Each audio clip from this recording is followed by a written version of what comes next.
Hey folks, welcome back. This is my supercharged BMW Z3 Track car. Now, I haven't done a video on it for quite some time. I've owned it for a couple of months, so I thought let's just do a quick overview of the improvements, modifications, and how I've just generally been feeling about this car.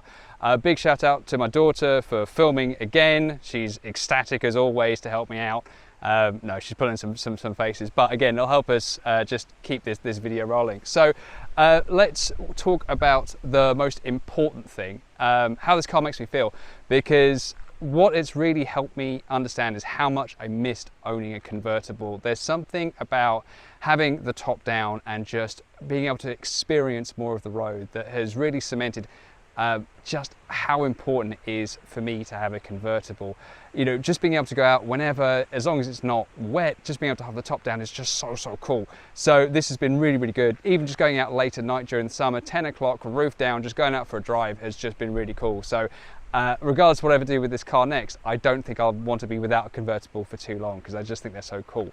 But let's talk about some of the things we've done. If we roll to the back of the car, starting on the exhaust, because that I think was one of the biggest challenges on this car, because this had a straight through exhaust. It was racy, but it was loud and it was very boomy at motorway speeds. You know, even though this had a 6-speed gearbox, it was just so loud. And my daughter will attest that when we did a sort of 5-hour round trip to Caffeine Machine, that journey was pretty intense, even at 60 miles an hour. So I think it was really important to sort out. And this car is going in for its MOT next month, which means without a cat, it would not pass. It would not be road legal. So it was really important that we got this exhaust sorted. And I'm happy to say that now we've got a cat installed, we've got a middle silencer and the original back box, because I still think that one looks pretty cool. This car is a lot more tolerable at motorway speeds, which I think is just quite important. And it's road legal, which is also really important. So glad we got that sorted. And yeah, okay, putting a cat in the middle silencer is a bit middle-aged, I know, but I think it's important to be road legal, and particularly with the new MOT regs and like Section 8 and nuisance, exhaust volume, emissions, all that sort of stuff. The government is being a lot more stringent on what is acceptable. So I didn't want to have this as a failed MOT, so that was really important. Under the hood, oh, I've already opened that. So yeah, under the hood,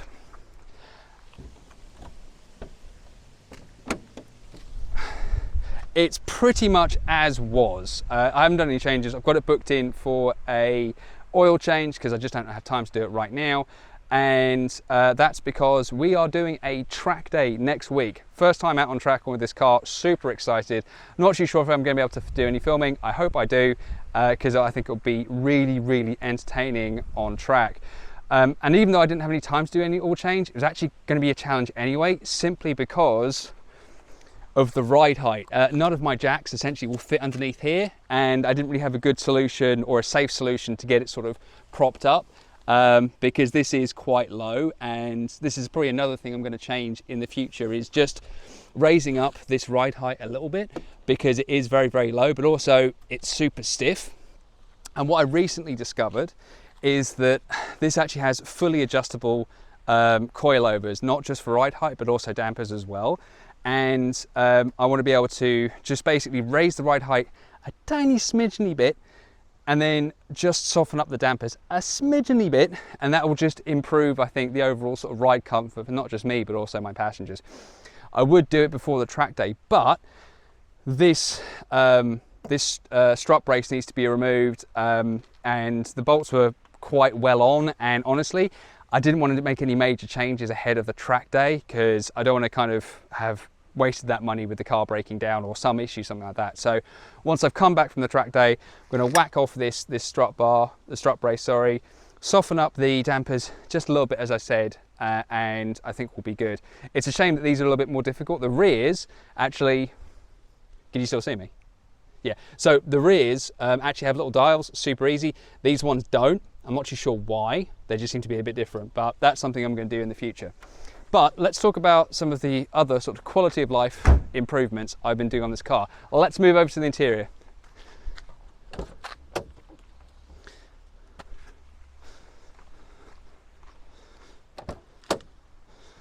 So, yeah, trying to think what the best way of doing this is.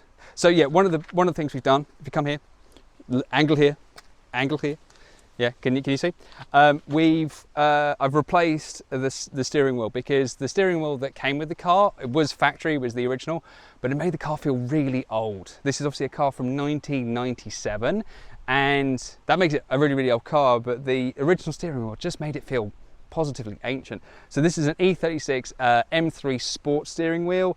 It was in fair condition, needed recoloring, and I've had a first crack at that, and that's been okay. I'll probably need to have another go at it at some point soon, but it just makes the car feel so much more modern, and it's also more comfortable to hold, so I'm really happy about that.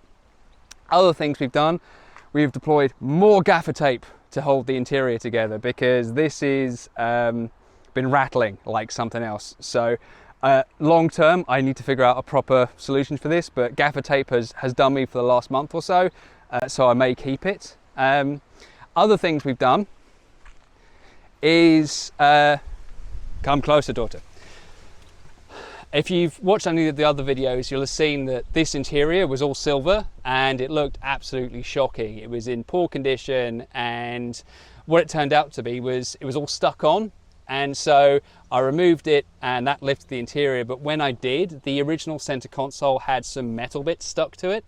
And when I removed that, the glue was just impossible to remove. And I think it actually damaged the actual underlying plastic. So what I did was remove all of this center console to get to sort of this section, and just replace it with a sort of old secondhand, slightly duffed up one, but wasn't in bad condition.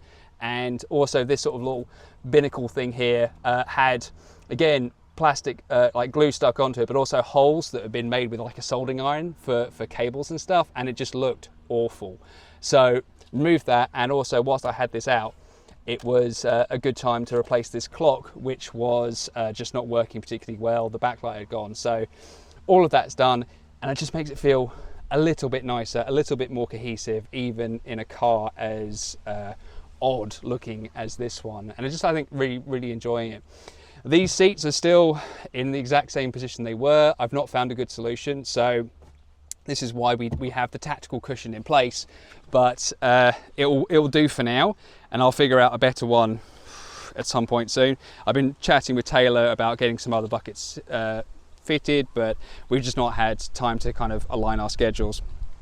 But what else has been going on? I put a little bit more soundproofing in the bonnet, in the boot, just because it's, you know, it's not going to do too much because the exhaust is still pretty loud, but I think it will just help a little bit on the long journey to and from the track day.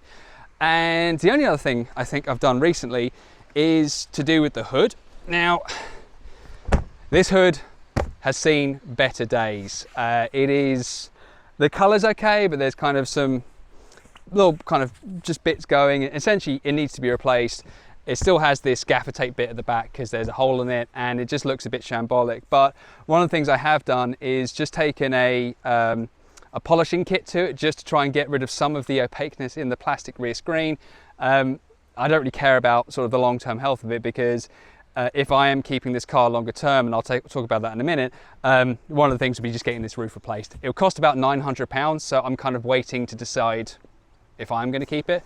But when I do use this car, I only really use it with the roof down. Even if it's cold, I have this down.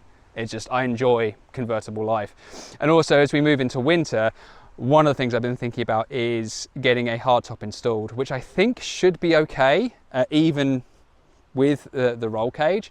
But I need to figure out where the hardtop actually attaches and how that looks, because my assumption is that if the roof fits with the roll cage, then the hardtop will as well, and obviously that'll give me the benefit of, in winter when the weather is shocking and it's not possible to have the roof down, it will obviously be a lot more insulated from the road, and also it will stop the rain from getting in, because this isn't a particularly watertight roof.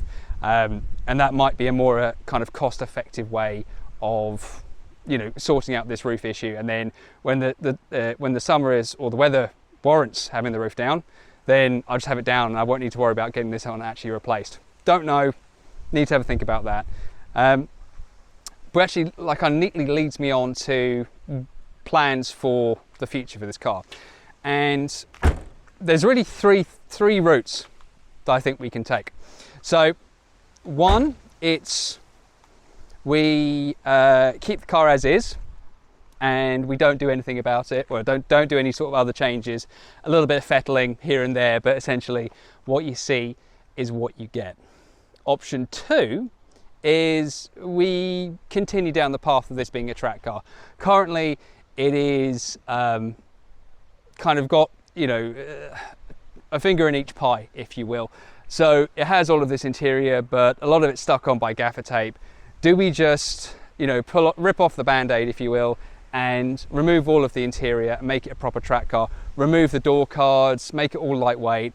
You know, again, you know, this is obviously a highly modified car. It's never going to go back to stock, so why don't we go a whole hog? That's option 2. And then option 3 is maybe we sell it. You know, this was always intended to be a summer fling, so maybe I just sell it at the end of the summer. I haven't really made a decision, mainly because the focus is I've got to get this through the MOT next month. So my plan is that once I've returned from the track day, hopefully successfully and not have blown up the engine, then I book it in for an MOT towards the end of next week. And then if it fails on emissions, which is probably my main concern really, because there's an airbag light due to lack of pretensions, I'll get them reinstalled, that won't be a problem. But emissions really is going to be the key problem, I think, on this car. So hopefully with the Cat it should be fine, but it's got that map. It's going to have more fuel coming in, that is more emissions coming out of the tailpipe. Ultimately, if it does fail on emissions, I'll need to think about what I do. And I think realistically, it might need to go back to Bruno at BDS Motorsport and get a more sort of MOT favourable map. And maybe, hopefully, we can get a switchable one. So when I do a track day, I can have the sort of full power map, and then when I'm not at a track day, I can have the street map. Don't know, something to think about. But overall, this car is, you know, over the last couple of months has been absolutely fantastic. Noisy, yes. Annoying my neighbours, I guarantee you that. But it has just been really enjoyable to have a convertible back in the fleet, and I never want to be without one. I think that's probably about it really on this video. If you watched this far, thank you so much for watching. There are going to be more videos. It's obviously the school summer holidays, which is always super difficult with scheduling and trying to get things sorted and getting some free time to do some videos. But this is just a quick video. Hope you like it. Let me know what you think of the Z3. Do you have a track day that you've loved? Drop it in the comments. I'd love to hear from you. And with that, I'll catch you down the road.